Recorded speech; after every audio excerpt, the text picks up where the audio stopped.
Is this where Miss Sung Gi-Hun lives? I'm Gi-Hun.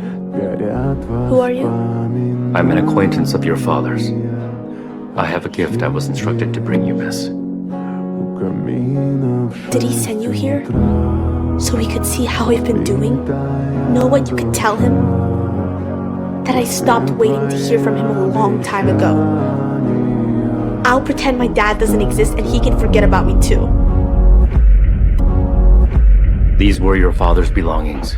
Mr. Song Gi-Hun has passed away.